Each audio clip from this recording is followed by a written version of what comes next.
She had not played a basketball game in 13 days. And on the afternoon of July 8th, 2026, nobody in Los Angeles knew for certain if that streak was about to end, or if it was about to stretch into a 14th day, and then a 15th. Not the fans lining up outside Crypto.com Arena with their number 22 jerseys. Not the bettors refreshing injury reports every 10 minutes. Not even, if we are being honest, Caitlin Clark herself, who had spent the last 2 weeks trying to coax her own back into cooperating with the rest of her body.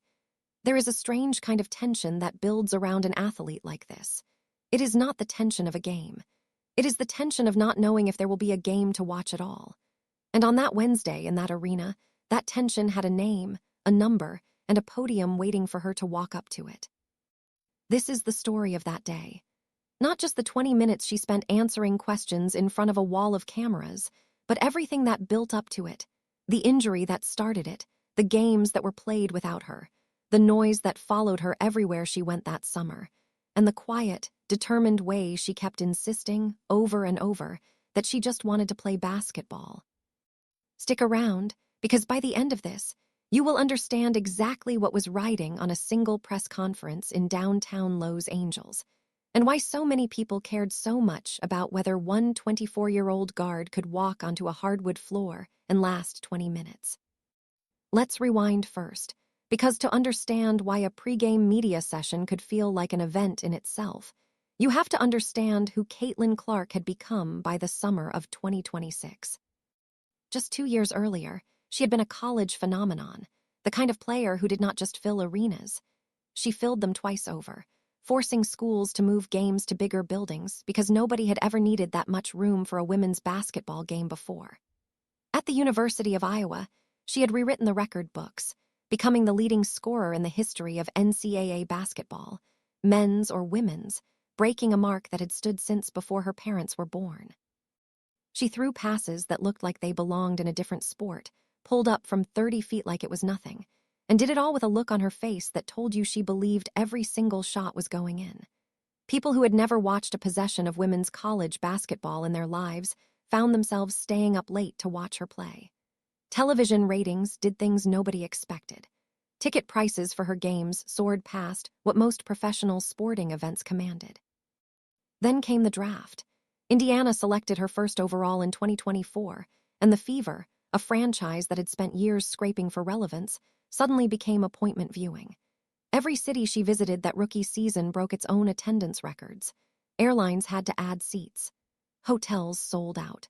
The WNBA, a league that had fought for decades just to get consistent television coverage, found itself with the single biggest attraction it had ever had. She was named Rookie of the Year. She broke rookie assist records. And she did all of it while absorbing hit after hit on the floor, because opposing defenses had figured out quickly that there was no easy way to guard her. So some of them simply decided to make her life as physically uncomfortable as possible instead. That physicality followed her into 2025, and it followed her right into the season we're talking about now. By the time the calendar turned to the summer of 2026, Caitlin Clark was no longer just a rookie sensation.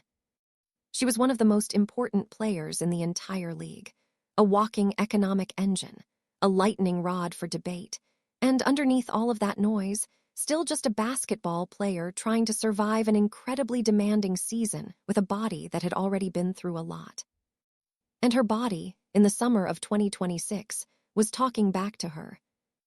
It started on June 24th, in Indianapolis, during a game against the Phoenix Mercury. If you followed the WNBA at all that summer, you already know the moment we're talking about, because it became one of the most discussed plays of the entire season. In the middle of a physical, chippy contest, Phoenix's Alyssa Thomas made contact with Clark near her neck as both players fell to the floor. The whistle didn't blow the way many people thought it should have. Clark stayed down for a moment, then got up clutching at her back, and the game continued around her while millions of people at home rewound their broadcasts to watch the replay again and again, trying to decide for themselves what they had just seen. The league reviewed it afterward. Thomas was given a flagrant foul designation and handed a one-game suspension. But the bigger story wasn't really about a single suspension. It was about a pattern that had been building for 2 full seasons, plays where Clark absorbed contact that made fans and analysts wince, moments where officials seemed slow to protect her the way stars in other sports were typically protected, and a growing chorus of voices asking the same question over and over. Was the league doing enough to keep its most visible player safe? Even a Hall of Fame college coach, watching from the outside, weighed in publicly on the tension surrounding Clark and how other players around the league seemed to feel about her rise. The conversation had been simmering for years by that point, but this particular incident poured gasoline on it. Clark left that game and did not return. And more importantly, she did not return for the next one either, or the one after that. For 13 days, the player who had transformed her franchise, her league, and in many ways an entire sport, was not playing basketball.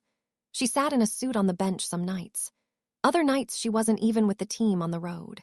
Reporters covering the Fever shifted their entire daily rhythm around one question: is she back yet?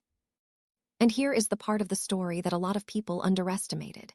The Indiana Fever did not fall apart without her. If anything, in the strange way that sometimes happens in team sports, they discovered something about their own depth. On June 27th, at Crypto.com Arena in Los Angeles, the very building where our story is heading, the Fever demolished the Sparks by 24 points, winning 111-87. Kelsey Mitchell, the veteran guard who had spent years playing in a certain amount of shadow because of the attention Clark commanded, exploded for 26 points and looked, for one night, like the best player on the floor for either team.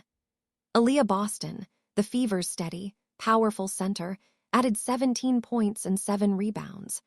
4 different Indiana starters scored in double figures. It was the kind of win that makes a coaching staff quietly relieved, because it proves the whole operation isn't dependent on a single name in the box score. A few days later, on July 5th, the Fever went to Las Vegas to face the defending champion Aces, another marquee opponent, and did it again. An 84-68 win, still without Clark, still without missing much of a beat. Indiana's record climbed to 12-8, good enough to sit in first place in the Eastern Conference. It was a strange, almost contradictory story developing in real time. The most famous player in the sport was sitting out with an injury, and her team was winning anyway, and winning convincingly. But everybody who followed the team closely knew this couldn't last forever. Not because the Fever needed Clark to win games in July, but because a championship-level roster in a league, this competitive, eventually needs its best player on the floor when it matters most. And so, as the calendar rolled toward July 8th, and the road trip that had taken the Fever through Los Angeles and Las Vegas prepared to loop back through Los Angeles one more time, this time to face the Sparks again, and then fly onward to Phoenix for a rematch against the very team involved in the incident that started all of this. The question hanging over the entire league became impossible to ignore. Would Caitlin Clark be ready? On Tuesday, July 7th, the day before the game we're building toward, Clark stood in front of reporters after Fever practice and gave the first real signs that the answer might be yes. She sounded genuinely upbeat. She described feeling good, said things had gone well up to that point, and expressed hope that a strong final practice would set her up to be ready for Wednesday. It wasn't a guarantee. It wasn't a triumphant declaration that she was fully healed and ready to play 40 minutes. It was something more careful than that, the words of an athlete who had learned, the hard way, not to make promises her body might not be able to keep. She talked about the difficulty of the schedule ahead. Indiana was staring down a brutal back-to-back, a game in Los Angeles on Wednesday night, followed almost immediately by a flight to Phoenix, and a game against the Mercury on Thursday. For most healthy players, a back-to-back on a long road trip is simply part of the grind of a professional season. For a player working her way back from a back injury, it was something closer to a math problem with no clean solution. She admitted, honestly, that trying to play both games back-to-back would be tough, and that the coaching staff would have to figure out how to manage it.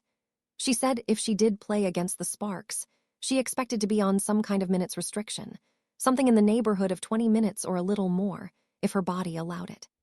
And she said the plan, tentatively, was to get through Wednesday, see how she felt afterward, and make a final call about Thursday's game in Phoenix from there. It was listed, officially, as probable, that gray zone on an injury report that means more likely than not, but never a sure thing. Head coach Stephanie White, when asked about it, struck her own note of cautious optimism, saying the staff felt good about the way Clark's recovery had progressed and the trajectory she'd been on. It was the kind of quote that told you everything and nothing at the same time. Encouraging, careful, and completely unwilling to promise anything until the player herself proved it out on the floor the next night. There was one more piece of news that clarified things even further. Aaliyah Boston, the Fever's dependable inside presence, was going to be out for the Wednesday game against the Sparks with a lower leg issue of her own. And in an almost symmetrical twist, the plan called for Boston and Clark to essentially flip-flop across the two games of the back-to-back. Clark playing Wednesday in Los Angeles while Boston rested, then Boston returning Thursday in Phoenix while Clark, in all likelihood, sat that one out. It was a coaching staff trying to solve a puzzle with two banged-up stars and only one healthy night to share between them. So that was the picture heading into Wednesday, July 8th. A team riding a two-game winning streak without its most famous player. A city 3,000 miles from home. A superstar declaring herself hopeful, but hedging every sentence with the honesty of someone who had been hurt before and knew better than to promise what she couldn't control.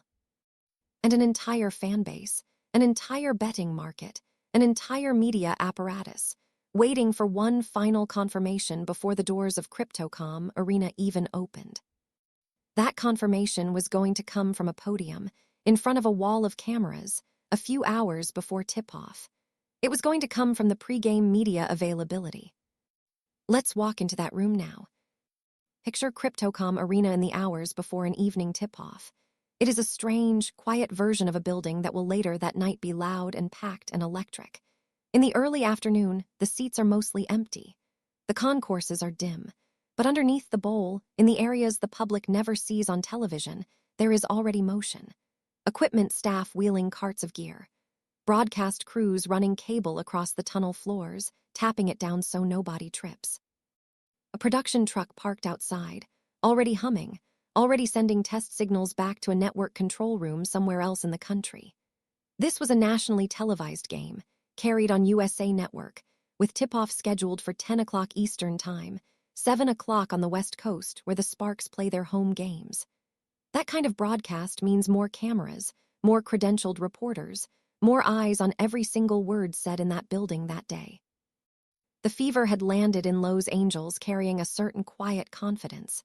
They had already beaten the Sparks team by 24 points less than 2 weeks earlier. They had already proven, twice over now, that they could win big games on the road without their franchise player. Los Angeles, meanwhile, was dealing with its own difficult stretch. The Sparks had lost 4 of their 5 most recent games. Their leading scorer, Kelsey Plum, was sidelined with a significant leg injury that was going to keep her out for weeks. Their defense had been one of the leakiest in the entire league, allowing well over 90 points a night on average. It was, on paper, a mismatch, a rising Eastern Conference contender against a Western Conference team searching for answers. But paper doesn't play the games. And on this particular Wednesday, the entire story of the night, before a single possession had been played, revolved around one question that only one person could answer for certain, and that person was about to walk into a room and answer it. The pregame media availability for a WNBA game is a smaller, more intimate thing than most people imagine when they picture a press conference.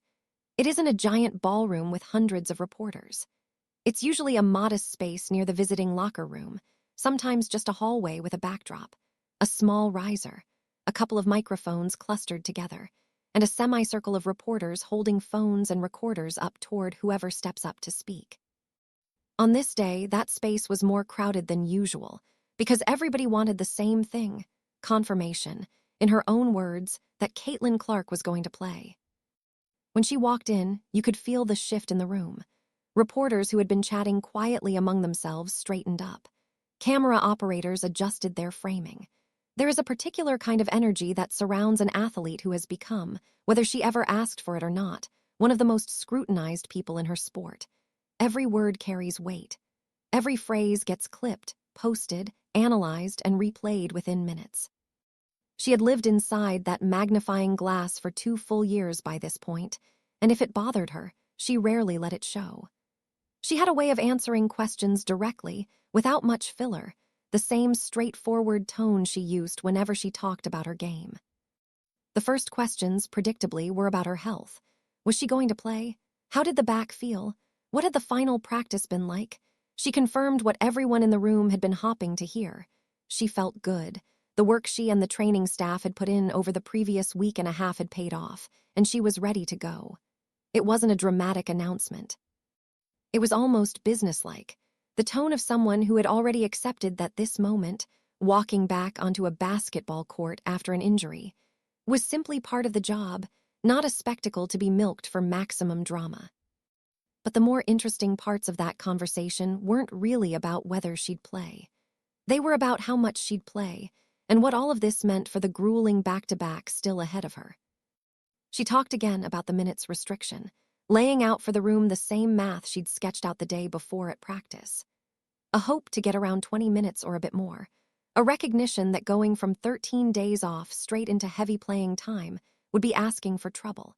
And an honest acknowledgement that this particular stretch of the schedule, a game in Lowe's Angels, followed almost immediately by a flight to Phoenix for a game the very next night, was about as difficult a spot as a recovering player could be dropped into.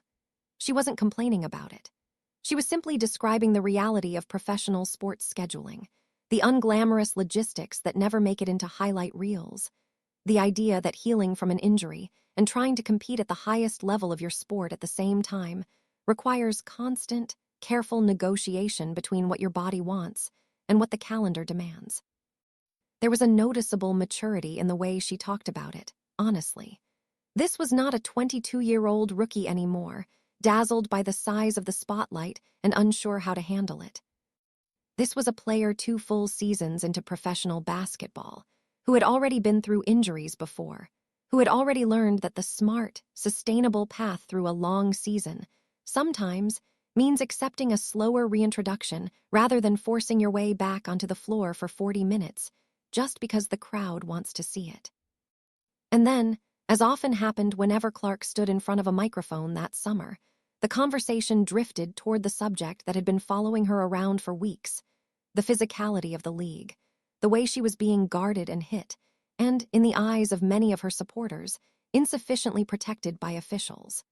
It was impossible to separate this particular pregame availability from the broader context of the previous 2 weeks. The injury that had kept her out wasn't a freak accident on a random play. It had happened during exactly the kind of contact that had become a recurring storyline throughout her career. Contact that some analysts described as simply the price of being a dominant, attention-grabbing player in a physical sport, and that others described as something closer to targeting, a pattern of hard fouls and rough treatment that wouldn't be tolerated the same way in other corners of professional basketball. She addressed it the way she generally did, thoughtfully, without appearing to relish the controversy, but also without backing away from it. She pointed out that this had been a conversation for years now, not something new, and that she genuinely believed the league needed to do a better job protecting all of its players, not just herself, adding that while she had been on the receiving end of some of the plays that drew the most attention, plenty of similar plays involving other players around the league hadn't drawn nearly as much scrutiny or resulted in calls. It was a notably even-handed answer, one that widened the lens beyond her own situation and framed player safety as a league-wide issue rather than a personal grievance. And it fit a pattern that had defined much of her public commentary that seasoned someone who was willing to be direct about problems she saw, but who consistently tried to frame those problems as bigger than herself, as something the whole league needed to reckon with rather than a complaint about how she personally was being treated. It's worth pausing here to think about what it actually means for an athlete to sit in front of a room full of cameras, day after day, home game after home game, road trip after road trip, and answer the same handful of questions about her body, her health, her treatment on the court, over and over, for an entire season. There is a kind of quiet endurance required just to do that part of the job well, separate entirely from the endurance required to play the games themselves. Clark had become, whether she'd chosen it or not.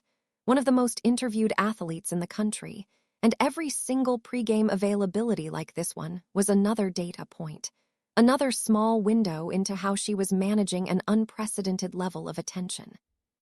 The session moved on to lighter territory eventually. Questions about the Fever's recent form, about how good it had felt to watch her teammates carry the load while she recovered, about the flow of the West Coast trip, and what it meant to be heading toward a rematch with Phoenix the very next night.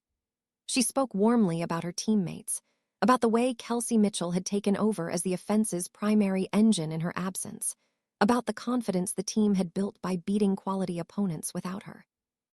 There was pride in the way she talked about it, not the forced, diplomatic pride of a star trying to say the right thing, but something that sounded like genuine appreciation for a group of players who hadn't needed her to keep winning.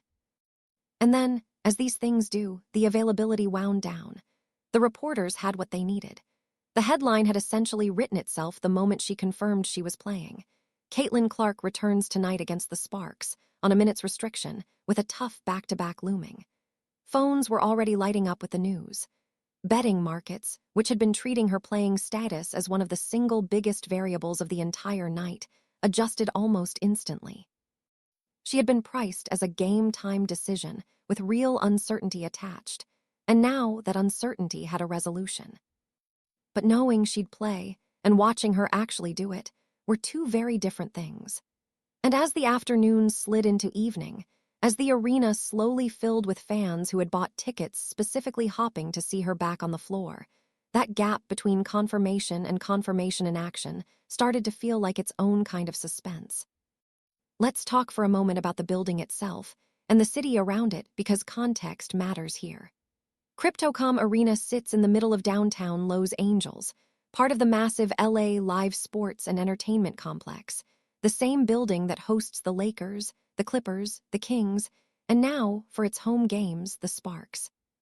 It is one of the more recognizable arenas in all of American sports, a building that has hosted championship celebrations, awards shows, and some of the most famous nights in basketball history.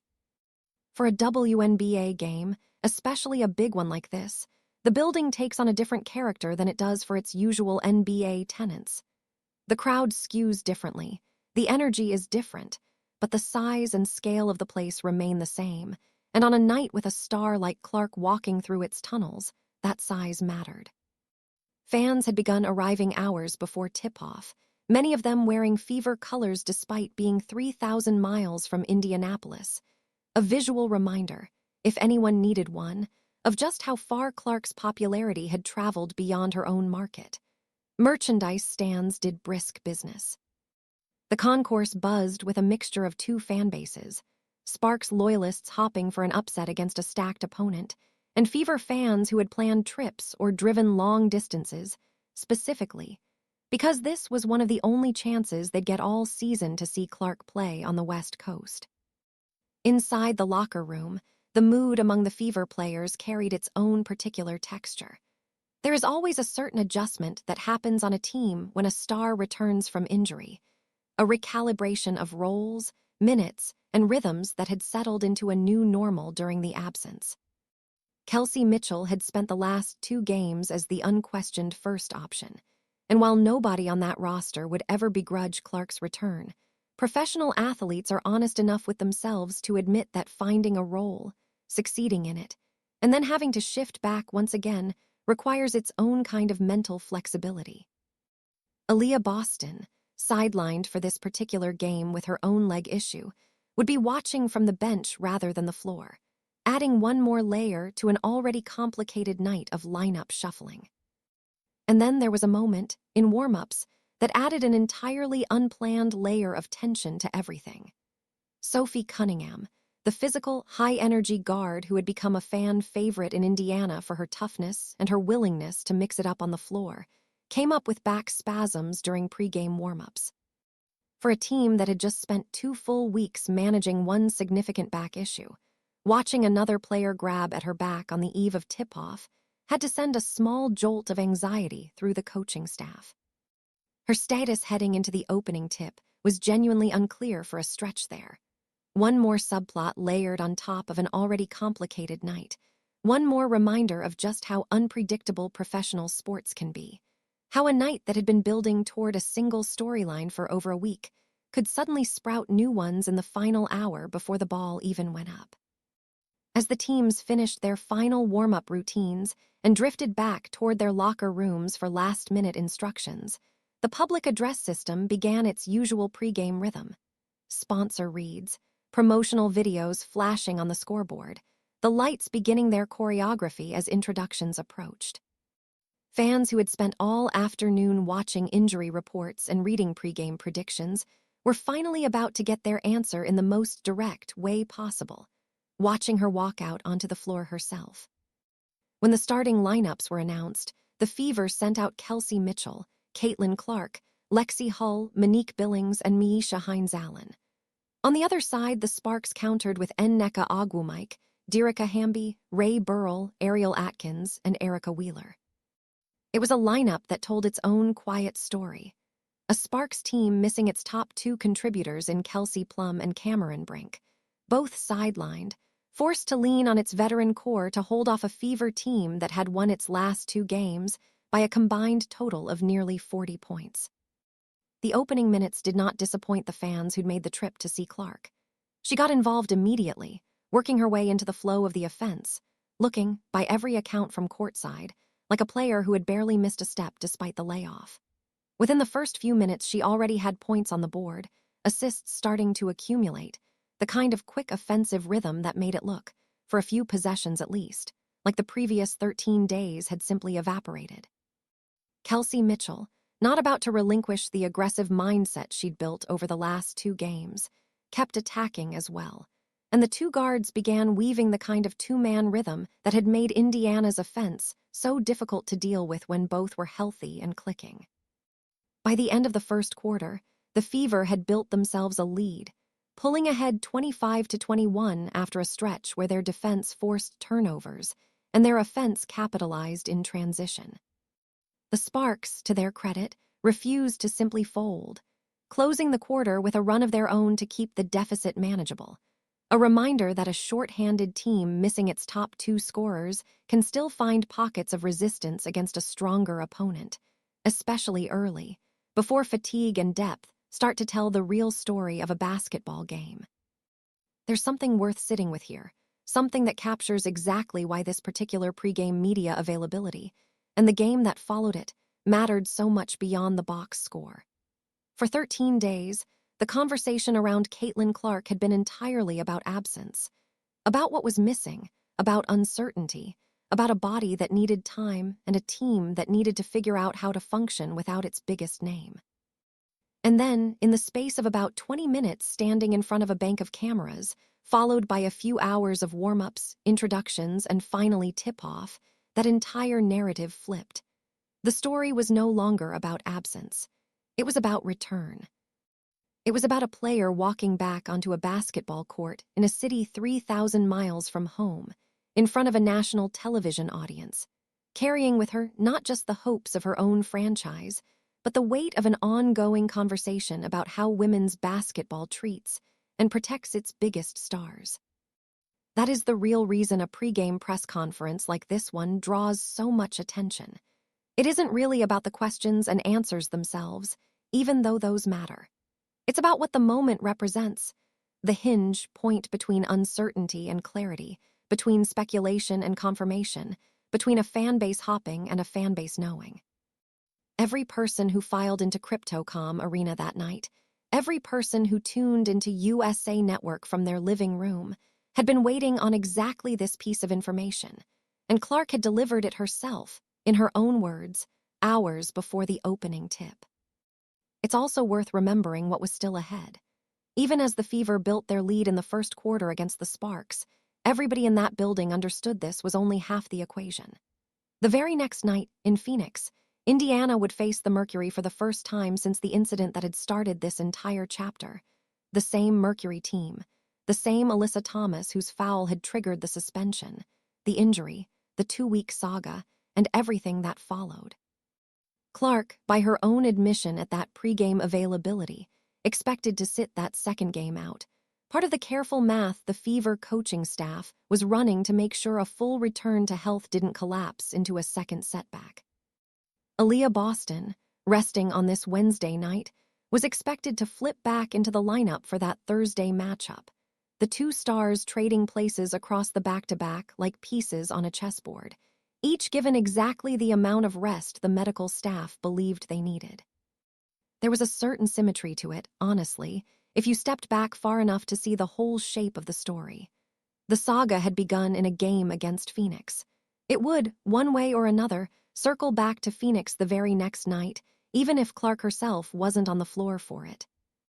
In between sat this one night in Los Angeles, a proving ground, a checkpoint, a chance to see, in real, competitive basketball conditions rather than in a practice gym, whether the player who had missed 13 days could still be the player everyone expected her to be. And here's the thing about moments like this. They rarely resolve as cleanly as the storylines suggest they should. A single game, even a strong one, doesn't erase 2 weeks of uncertainty about a recurring back issue. A 20-minute restriction doesn't answer the larger question of how a franchise manages its most important asset across an 80-plus game professional calendar that still had months left to run.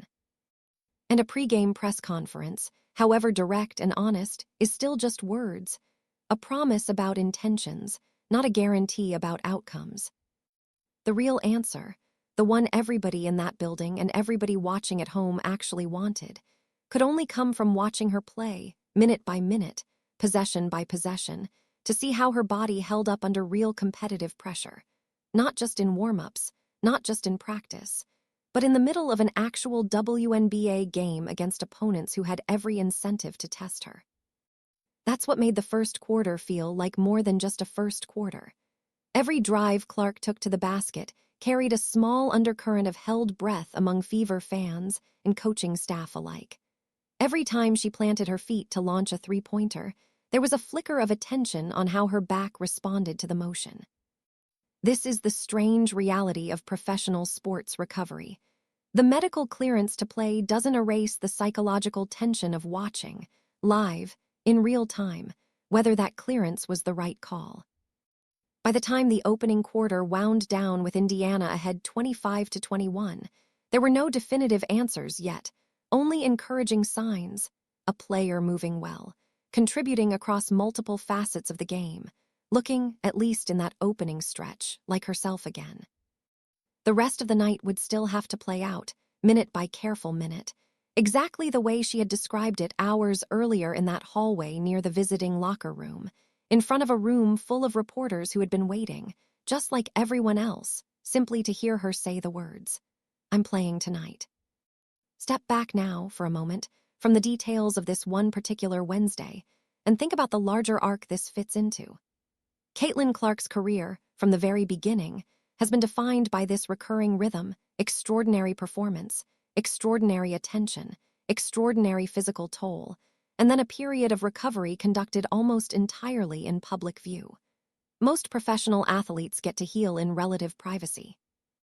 Injury updates for most players in most sports amount to a line on a team-issued report, and maybe a brief mention in a local paper. For Clark, every twinge, every missed practice, every minute's restriction becomes a subject of national debate, dissected on television, argued about on social media, weighed against betting lines and fantasy projections, and more seriously, against a genuine and ongoing conversation about how women's professional sports treats its biggest stars. That is an enormous amount of pressure to carry into a pregame media availability that, on paper, is supposed to be a fairly routine piece of the sports media apparatus. A handful of minutes where a player answers questions before a game. The kind of thing that happens in every professional league, every single day, usually without much notice from anyone outside the local beat reporters covering the team. But nothing about covering Caitlin Clark in the summer of 2026 was routine. Every word she said in that hallway near the Sparks visiting locker room traveled instantly, clipped into video segments, quoted in articles, discussed on podcasts and pregame shows within the hour. The gravity she carries has turned even the smallest, most mundane rituals of professional sports, a pregame press conference, a practice update, a walkthrough interview, into events with real stakes attached. And in a strange way, that's exactly why a video like this one matters. Why people were drawn to watch her simply stand in front of a microphone and talk about her back. It isn't really about basketball technique or statistical breakdowns. It's about watching a young athlete navigate an almost impossible balancing act in real time. The demands of her body, the expectations of her team, the hopes of a fan base that had grown far beyond the traditional boundaries of the sport, and the ongoing, unresolved question of whether the league she plays in is doing enough to protect her from the very physicality that made this particular absence necessary in the first place. Let's talk a little more about that physicality question, because it deserves more than a passing mention, and because it framed almost every conversation Clark had with the media that entire summer. By July of 2026, the debate over how Caitlin Clark was officiated and defended had been simmering for roughly 2 full seasons. It had started subtly in her rookie year: hard screens, extra contact on drives, physical defense that some argued was simply the standard treatment for any aggressive, high-usage scorer, and others argued crossed a clear line into something rougher, something almost punitive. As if opposing teams, and even some officials, were unconsciously or consciously trying to push back against the sheer scale of attention she generated. The conversation intensified with each passing incident: a hard foul here, an uncalled shove there, a suspension that some felt was too lenient or too severe, depending on which side of the debate you landed on. By the time the Alyssa Thomas contact play happened in late June of 2026, it wasn't an isolated controversy. It was simply the latest chapter in a story that had been building for 2 years, and it landed on a league already exhausted by having this same argument, in slightly different forms, over and over. What made Clark's own commentary on the subject notable, that Wednesday in Los Angeles and throughout that stretch, was the way she consistently refused to make it purely personal. She kept steering the conversation toward the league as a whole, toward a pattern affecting more than just her, toward a call for better protection for every player, not a request for special treatment for herself. Whether you believed that framing was entirely sincere, or partly strategic, or simply the most sensible way to talk about a sensitive topic without escalating tension with teammates and opponents alike, it was consistent, appearance after appearance, interview after interview. She rarely, if ever, singled out an individual opponent with venom. She talked about patterns, about officiating standards, about a shared responsibility across the league to get this right. That consistency matters when you're trying to understand who Caitlin Clark actually is, underneath the highlight reels and the ticket sales and the endless debate about her impact. She had, by that point in her career, developed a fairly clear public voice: direct, unflashy, willing to name a problem but reluctant to turn any single moment into a grievance about herself specifically. It's a difficult balance to strike, especially for someone operating under the kind of scrutiny she lived with every single day, and it's one of the quieter reasons her pregame availabilities kept drawing so much attention. People weren't just tuning in to find out if she'd play. They were tuning in to see how she'd talk about everything swirling around her, and she rarely gave them a version of herself that felt manufactured or media-trained into blandness. Before we go back into the arena, it's worth taking one more detour, because the injury that kept Clark out those 13 days wasn't happening in a vacuum. It was happening against the backdrop of a league that had been transformed almost entirely by her arrival, and a body of work, hers specifically, that had already been tested by injury more than once. Rewind again, further this time, back to her rookie season in 2024. She played through bumps and bruises that year the way most rookies do, learning on the fly just how much stronger, faster, and more physical professional defenders were compared to anything she'd faced in college.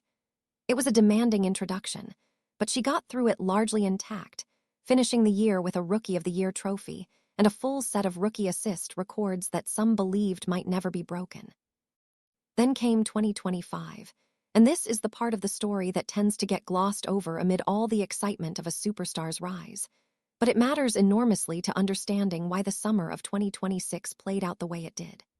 Clark missed a significant chunk of that second season, 31 games, by the final count, an enormous number for a player everyone assumed would only be climbing toward bigger and better things after her rookie debut.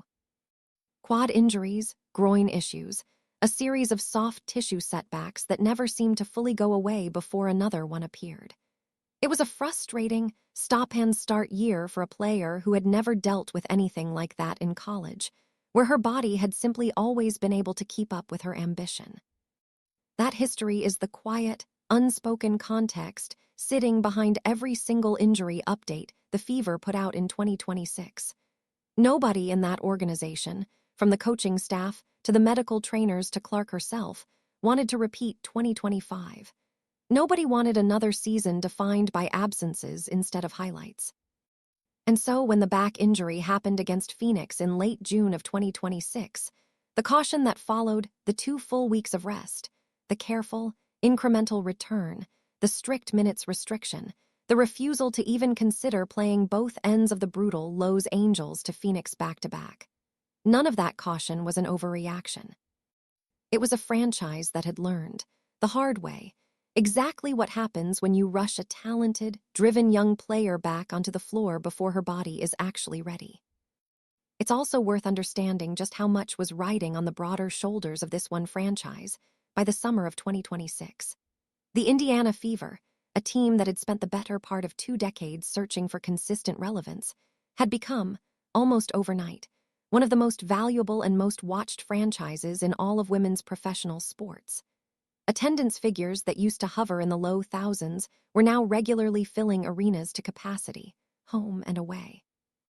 Television numbers for Fever games, especially ones featuring Clark, routinely outpaced entire other sports on the same night.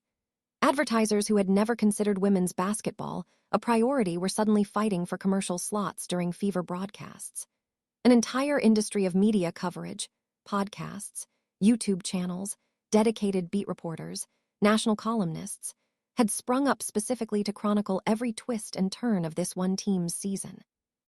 All of that attention created a strange kind of pressure that very few athletes in history have ever had to carry. It wasn't just about Clark's own performance anymore.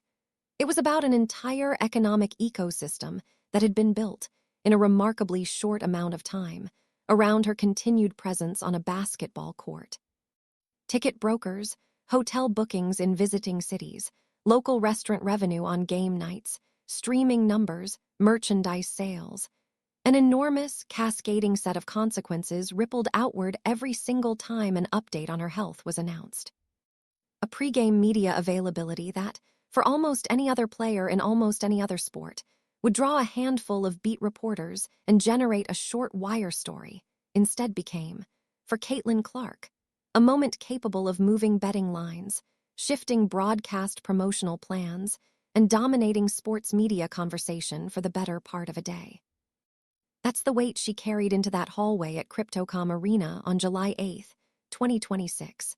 Not just her own hopes of getting back on the floor, not just her team's hopes of having their best player available for a stretch run toward the playoffs, but the hopes, whether fair or not, of an entire growing industry that had staked a significant part of its momentum on her continued health and continued presence. And it's worth remembering, too, that she never asked to carry all of that. She'd arrived in the league simply wanting to play basketball at the highest level she could find, the same motivation that had driven her since she was a kid working on ball-handling drills long before anyone outside her home state knew her name. The scale of everything that grew up around her, the television deals, the ticket sales, the endless media cycle, was something that happened to her as much as anything she consciously built. And yet, night after night, media session after media session, she kept showing up, kept answering the same repetitive questions with patience, kept trying to redirect attention toward her teammates and her team's larger goals whenever she reasonably could. That context matters enormously when you rewatch a seemingly ordinary pregame press conference like the one from July 8th. It wasn't ordinary at all, not really. It was one small, quiet checkpoint inside an enormous, sprawling story about the growth of an entire league, carried disproportionately on the shoulders, and increasingly fragile back, of one 24-year-old guard from Iowa who simply wanted to know if she'd be able to play that night. Now, let's return to the arena, because there's more to this night worth walking through. More context that deepens exactly what was at stake as that first quarter buzzer sounded with Indiana up 25-21. Think about the lows Angels sparks for a moment, because they deserve more than a footnote in this story. This was a franchise trying to navigate its own difficult stretch of a season, missing its highest-scoring player in Kelsey Plum, missing Cameron Brink, another key contributor, and dealing with a defense that had been one of the most porous in the league for weeks. Head coach and front office alike were managing their own version of the exact same puzzle the Fever were working through. How do you keep competing, keep developing your roster, keep your fan base engaged, when your best players keep landing on the injury report? Nneka Ogwumike, the Sparks' veteran anchor, had been doing everything she could to hold the operation together. And on this night, she was tasked with trying to slow down a Fever team that, healthy or not at every position, had steamrolled her team by 24 points less than 2 weeks earlier. There's a lesson buried in that matchup, actually, about the nature of professional sports in general, something that goes beyond any single storyline about any single star. Every team in that league, every night, is managing its own version of this exact tension. Bodies breaking down over an unforgiving schedule. Coaching staffs trying to squeeze the most competitive performance possible out of whoever happens to be healthy enough to play. Front offices trying to build rosters deep enough to survive exactly the kind of stretch the Fever had just gone through. Caitlin Clark's story that week was the most visible version of this tension, because of who she is and how much attention follows her. But it was really just an amplified version of something happening quietly on nearly every roster in the league, every single week of the season. And that, in the end, might be the most honest way to understand what happened at Crypto.com Arena on July 8, 2026. It wasn't just a story about one player's back. It was a story about the entire rhythm of a professional sports season. The injuries, the recoveries, the roster juggling, the difficult scheduling decisions, the way every single game forces coaches and medical staffs to weigh short-term competitiveness against long-term health, over and over, for months on end, with millions of people watching and forming opinions about every single decision along the way. Caitlin Clark walked into that pregame media availability and gave the room, and by extension the country, the answer everyone had been waiting on. She was playing. She'd be limited. She hoped it would be enough. And then she walked out of that room, got dressed, warmed up, and went out and did exactly what she said she would do, played meaningful, productive minutes, helped her team build an early lead, and gave every indication, in that opening stretch at least, that 13 days away from the game hadn't diminished what made her special in the first place. There's a broader theme running underneath all of this, something worth sitting with as we bring this story to a close. We live in an era where athletes are more accessible, more visible, and more scrutinized than at any point in the history of sports. Every practice update, every injury report, every pregame comment gets captured, clipped, and analyzed within minutes of being spoken. For someone like Caitlin Clark, operating at the absolute center of that attention, there is no such thing as a truly small moment. A 20-minute media availability in a hallway in downtown Lowe's, Angels, becomes national news. A minute's restriction becomes a betting market variable. A back injury becomes a 2-week storyline that dominates conversation across an entire sports media ecosystem. And through all of it, what stands out again and again is the steadiness with which she handles it. Not perfect steadiness, she's human, and there were plenty of moments across her career where frustration crept into her voice, where the weight of constant scrutiny showed through in small ways. But overall, across appearance after appearance, she kept returning to the same basic approach. Answer honestly, don't overpromise, focus on the team, and let the actual playing do most of the talking. On July 8, 2026, in front of a room full of cameras hungry for exactly this kind of moment, that approach held steady one more time. The Fever went on from that opening quarter, carrying the kind of lead that gives a coaching staff room to breathe, room to manage a returning star's minutes exactly the way they'd planned, without the added pressure of needing to lean on her more heavily than intended just to stay competitive. That, in its own quiet way, was the best possible outcome of the entire night, Not a dramatic, heroic, minutes restriction be damned performance, but a controlled, sensible return, exactly matching the careful, measured language Clark had used hours earlier when she stood in that hallway and told the world she was ready to play. By the time the fourth quarter horn would eventually sound that night, the story of July 8th, 2026, would settle into the long, ongoing narrative of Caitlin Clark's career. One more chapter in a story that had already included record-breaking college seasons, a historic rookie year, recurring battles with injury, and an ever-present debate about how women's basketball protects and values its brightest stars. It wouldn't be the final word on any of those larger questions. The Thursday game in Phoenix was still looming, still carrying its own weight, its own echoes of the incident that had started this entire saga. The broader conversation about officiating and player safety wasn't going away because of one good quarter of basketball. And Clark's own recovery would remain an ongoing process, managed day by day, practice by practice, exactly the way it had been managed for the previous 2 weeks. But for one night, in one building, in front of one packed and eager crowd, the uncertainty that had hung over the Indiana Fever for 13 straight days finally lifted. She walked into a room, she told the truth about where she stood, and then she went out and backed it up on the floor. That is, in the end, the simplest and most powerful version of this entire story.